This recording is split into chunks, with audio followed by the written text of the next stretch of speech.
भारत ने अंतरिक्ष में रचा इतिहास। स्वदेशी क्रायोजेनिक इंजन वाले GSLV D5 का सफल प्रक्षेपण कर चुनिंदा देशों में शामिल। संचार उपग्रह GSAT 14 सफलतापूर्वक कक्षा में हुआ स्थापित।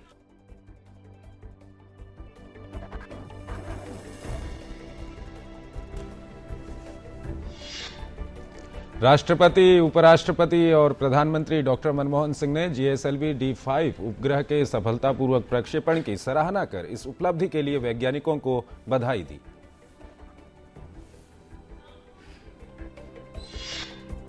विमानवाहक पोत INS विक्रमादित्य भारतीय समुद्री सीमा में हुआ दाखिल। समुद्री सीमा की रक्षा के लिए भारत के पास अब 2 विमानवाहक।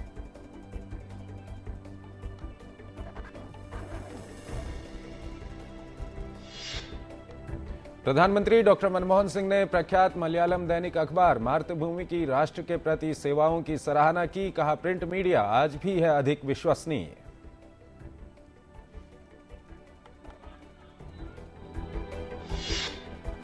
भारतीय जनता पार्टी के नेता नरेंद्र मोदी ने करों में सुधारों का किया वायदा। कहा, 2014 के चुनाव में विकास रहेगा मुद्दा।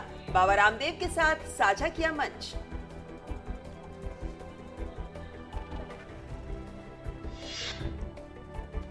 आम आदमी पार्टी लोकसभा चुनावों की तैयारी में जुटी। राष्ट्रव्यापी सदस्यता अभियान करेगी शुरू। लोकसभा की अधिकतर सीटों पर लड़ने का किया फैसला। हरियाणा और दिल्ली में सभी सीटों पर लड़ेगी चुनाव।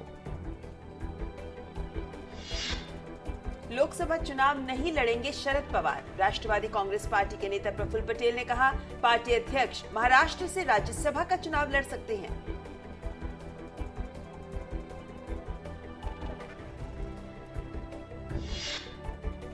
लॉ इंटर्न के यौन उत्पीड़न के आरोपों का सामना कर रहे AK गांगुली पश्चिम बंगाल मानव अधिकार आयोग के अध्यक्ष पद से इस्तीफा देने पर विचार कर रहे हैं। पूर्व अटॉर्नी जनरल सोली सोराबजी ने इसकी जानकारी दी। एयर इंडिया ने कर्मचारियों की घटती संख्या और कोष उपलब्ध कराने में सरकार की रुचि नहीं होने से VRS को ठंडे बस्ते में डाला। पिछली बैठक में VRS को आगे नहीं बढ़ाने का किया गया निर्णय।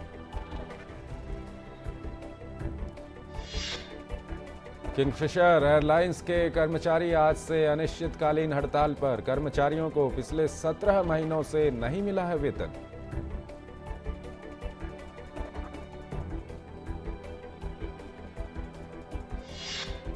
United forum of banks union ने वेतन समीक्षा के साथ अन्य मांगों को लेकर 20 जनवरी से 2 दिन की हड़ताल का किया आह्वान। इससे सार्वजनिक क्षेत्र के सभी बैंकों और क्षेत्रीय ग्रामीण बैंकों में कामकाज हो सकता है प्रभावित। भूटान के नरेश जिंग में खेसर नामग्याल वांगचुक और उनकी पत्नी महारानी जेक्सन पेमा आज 5 दिन के भारत दौरे पर नई दिल्ली पहुंचेंगे।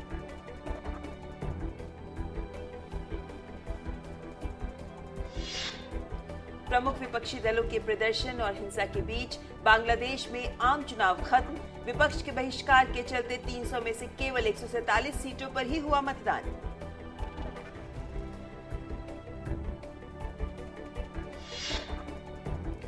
दक्षिणी सूडान में संघर्ष में सेना के एक जनरल की मौत हो गई है। वहां सेना बोर शहर पर फिर नियंत्रण की कोशिश कर रही है।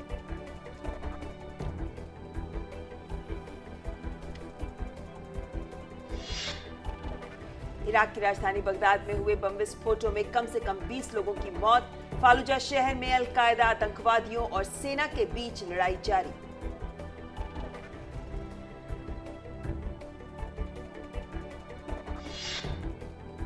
दशक की सबसे भारी ठंड से जूझ रहा है अमेरिका। न्यूयॉर्क के जॉन एफ कैनेडी एयरपोर्ट पर उड़ानें बाधित।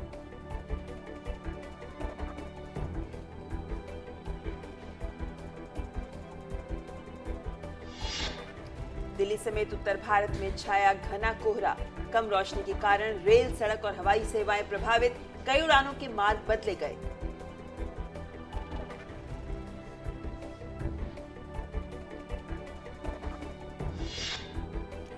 मशहूर मलयालम गायक KP उदयभानु का निधन। सिनेमा और कला जगत में शोक की लहर।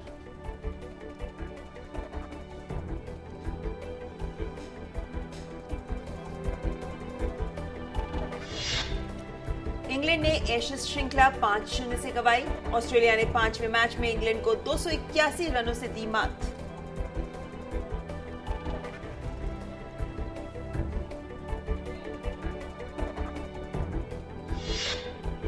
स्विट्जरलैंड के स्टेनिस्लास वावरिंका ने चेन्नई ओपन टेनिस टूर्नामेंट का खिताब जीता। सिंगल्स फाइनल में वावरिंका ने फ्रांस के एडवर्ड रॉजर वेस्लिन को हराकर दूसरी बार खिताब जीता।